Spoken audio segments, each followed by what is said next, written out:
उत्तराखंड में कांग्रेस के सबसे बड़े दलित नेता यशपाल आर्य का बयान बताता है कि उत्तराखंड में कांग्रेस एक बड़े संकट से जूझती हुई दिख रही है। प्रदेश की 5 लोकसभा सीटों पर कांग्रेस के पास मजबूत, भरोसेमंद, जिताऊ उम्मीदवारों का टोटा दिख रहा है।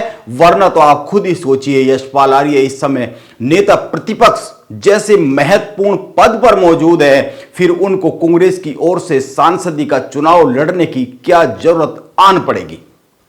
और सवाल तो यह भी बनता है कि यदि कांग्रेस उनको लोकसभा का चुनाव लड़ाने का मन बना ही रही है, तो फिर वो एकदम से साफ साफ इनकार क्यों कर रहे हैं? आखिर उनको भय किस बात का है? पिछले लंबे समय से एक चर्चा बार बार उत्तराखंड में हो रही है, और वो यह है कि यशपाल आर्य कुमाऊं की सुरक्षित सीट अल्मोड़ा या फिर नैनीताल उधम सिंह नगर लोकसभा सीट से चुनाव लड़ेंगे। प्रधानमंत्री नरेंद्र मोदी के उत्तराखंड में कुमाऊं दौरे के ठीक एक दिन पहले यशपाल आर्य ने बहुत ही साफ साफ कह दिया कि वो लोकसभा चुनाव नहीं लड़ेंगे। वो प्रदेश की 5 सीटों पर कांग्रेस के अधिकृत उम्मीदवारों का चुनाव लड़ाएंगे, उनको सपोर्ट करेंगे, उनके लिए चुनाव प्रचार करेंगे। इसके बाद हमने उत्तराखंड कांग्रेस के प्रदेश अध्यक्ष कर्ण मेहरा से बात की इसी विषय को लेकर। उन्होंने जो बात कही उससे कुछ संकेत बनते हैं। कर्ण मेहरा ने कहा, लोकसभा का चुनाव न लड़ना यशपाल आर्य का व्यक्तिगत मत हो सकता है। अगर हाईकमान चाहेंगे तो यशपाल आर्य जी को चुनाव लड़ना पड़ेगा। कर्ण मेहरा की बात से यह सवाल बनता है कि क्या कांग्रेस के पास अल्मोड़ा और नैनीताल लोकसभा सीट पर उम्मीदवारों का टोटा है, जो यशपाल आर्य को चुनाव लड़ने के लिए माहौल बनाया जा रहा है? वैसे तो इस बात पर भी सवाल बनता है कि आखिर यशपाल आर्य ने चुनाव लड़ने से सीधा सीधा इनकार ही क्यों कर दिया? वो नैनीताल सीट पर एक मजबूत उम्मीदवार है। नैनीताल उधम सिंह नगर पर उनके अलावा शायद ही कोई ऐसा नेता कांग्रेस के पास होगा जो दलित वर्ग से आता हो, जिसकी मैदानी और पर्वतीय इलाकों में बराबर की पकड़ हो। इसके बाद भी वो साफ साफ इनकार कर रहे हैं। क्या वो नरेंद्र मोदी की कुमाऊं यात्रा के बाद यहां पर बीजेपी के होने जा रहे फोकस से चिंता में आ गए हैं? वो केवल इतना भी कह सकते थे कि जो हाईकमान आदेश देंगे, जो हाईकमान का आदेश होगा, उसका पालन किया जाएगा। अमूमन राजनीतिक व्यक्तित्व इसी तरह का जवाब देते हैं। वो बहुत ज्यादा एकदम से साफ हां या बहुत ज्यादा एकदम से साफ साफ इनकार करते नहीं है, लेकिन उन्होंने बहुत ही साफ साफ मना किया है। एक तरफ तो प्रधानमंत्री नरेंद्र मोदी आदि कैलाश जागेश्वर धाम में जाकर डमरू, नगाड़े, शंख और घंटी बजाकर चुनावी शंखनाद कर रहे हैं, और दूसरी ओर उत्तराखंड कांग्रेस में मैं लड़ूंगा, मैं नहीं लड़ूंगा की लड़ाई शुरू होती हुई दिख रही है। हरीश रावत बगैर पार्टी नेतृत्व की किसी घोषणा के इजाजत के हरिद्वार को चुनकर बैठ गए हैं, और यशपाल आर्य पार्टी नेतृत्व की इच्छा को जाने बगैर लोकसभा चुनाव लड़ने से मना करके बैठ गए हैं। उत्तराखंड में लोकसभा की 5 सीटों को लेकर अभी कई तरह की कानाफूसी प्रदेश की राजनीति में खूब कही सुनी देखी जा सकती है। पहली बात, बीजेपी को अगर सारी सीटें जीतनी है तो सारी सीटों पर ही उम्मीदवार बदलने की जरूरत पड़ सकती है। यह चर्चा उत्तराखंड की राजनीति में आम है। और दूसरी बात, बीजेपी के पास हर एक सीट पर कई कई दावेदार हैं। ये लोग अपनी दावेदारी पार्टी प्लेटफॉर्म पर पेश कर चुके हैं और बीजेपी के अलग अलग खेमों से ये ताल्लुक रखते हैं। उत्तराखंड में नैनीताल और हरिद्वार में त्रिवेंद्र सिंह रावत खेमे के लोग भी बहुत अधिक एक्टिव है। हरिद्वार के लिए तो खुद त्रिवेंद्र सिंह रावत लाइन में खड़े हुए हैं, यानी बीजेपी लड़ाई के लिए सज चुकी है, रण के लिए निकल चुकी है। और कांग्रेस अभी राहुल गांधी उत्तराखंड में कब आएंगे, इसी पर माथापच्ची में लगी हुई है, तारीख तय हो नहीं रहे। अगर आप 2 बातों पर गौर कर ले, केवल 2 बातों पर। पहली बात, नैनीताल उधम सिंह नगर से अभी बीजेपी के पास नेता जो सांसद है वो केंद्रीय रक्षा एवं पर्यटन राज्य मंत्री अजय भट्ट सांसद है।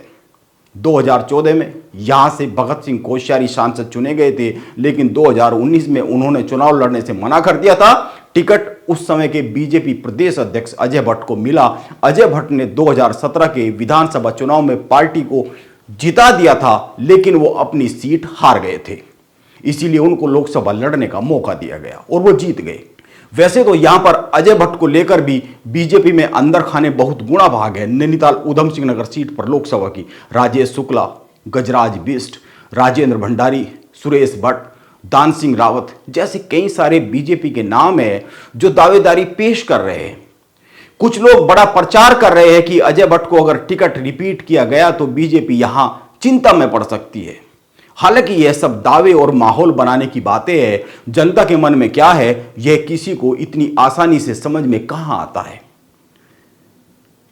आप बागेश्वर के उपचुनाव का परिणाम देख सकते हैं, लेकिन बात यशपाल आर्य की करें तो जब उत्तराखंड का गठन हुआ नहीं था, उत्तर प्रदेश का उत्तराखंड का यह हिस्सा भाग था, उस समय यशपाल आर्य उत्तर प्रदेश में 2 बार खटीमा से विधायक रहे और उत्तराखंड राज्य बनने के बाद मुक्तेश्वर और बाजपुर से लगातार चुनाव जीतते रहे।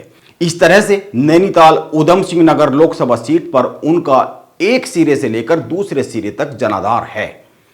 इसके बाद भी वो चुनाव लड़ने से साफ साफ इनकार कर रहे हैं, जबकि आपको याद होगा 2019 में भाजपा में रहते हुए उन्होंने लोकसभा चुनाव लड़ने की इच्छा जताई थी। क्या यशपाल आर्य कांग्रेस में चुनाव के वक्त हर बार होने वाली गुटबाजी और भीतर खाने की खींचतान से डर रहे हैं, या फिर नरेंद्र मोदी इस बार कुमाऊं पर अभी से फोकस कर रहे हैं, कुमाऊं पर बीजेपी का फोकस बन रहा है, इस बात को लेकर वो चिंता में आते हुए दिख रहे हैं? ये सवाल बन रहे हैं सीधे से। उनकी सीधी इनकार के बाद इन सवाल का जन्म लेना एक स्वाभाविक है, जिनका उत्तर तो खुद यशपाल आर्य ही दे सकते हैं। इसी तरह से अगर अल्मोड़ा की बात करें, अल्मोड़ा सुरक्षित लोकसभा सीट है, इस पर भी यशपाल आर्य का बड़ा असर है। कांग्रेस के शीर्ष नेतृत्व खासकर सोनिया गांधी और राहुल गांधी से भी यशपाल आर्य के पुराने अच्छे संबंध हैं। इसीलिए अगर वो लड़ते हैं तो इस लोकसभा चुनाव में उत्तराखंड में कांग्रेस का एक दलित कार्ड माना जाएगा। इसका लाभ कांग्रेस को मिलना ही तय है। और दूसरी बात, इस बात की भी पूरी संभावना है कि बीजेपी की उत्तराखंड में जो 5 सीटें जीतने की, कब्जा करने की मुहिम है, वो भी चिंता में पड़ जाए। वैसे भी नैनीताल सीट पर उनके अलावा कांग्रेस के पास कोई इतना बड़ा चेहरा है नहीं। दीपक बलूटिया, महेंद्र पाल दावेदारी कर रहे हैं और भी कई सारे नेता दावेदारी कर रहे हैं, लेकिन ये बहुत बड़े नाम है नहीं अगर यशपाल आर्य से तुलना की जाए। हां, अगर कर्ण मेहरा यहां पर खुद लोकसभा का चुनाव लड़ना चाहेंगे तो यह एक दूसरी बात है। कर्ण मेहरा के पास अगर 5 लोकसभा सीटों में से देखें तो एक यही लोकसभा सीट बनती है जिससे वो चुनाव लड़ना चाहेंगे, क्योंकि विधानसभा में कर्ण मेहरा रानीखेत से बहुत कम वोटों से हारे हुए हैं। इसीलिए सांसद बनना उनकी भी इच्छा होगी ही। हर नेता की इच्छा होती है वो देश की किसी बड़ी पंचायत में जाकर उसका हिस्सा बने। बीजेपी अपना जो चुनावी अभियान है बहुत ही जोर शोर से शुरू कर चुकी है। इसीलिए कांग्रेस को भी अपने इन सवालों की उत्तर खोजकर, ये जो सवाल पैदा हो रहे हैं मौजूदा दौर में, इनके उत्तर खोजकर इन सवालों की उलझनों से बाहर आकर रण में उतरना होगा, उतरता हुआ दिखना होगा।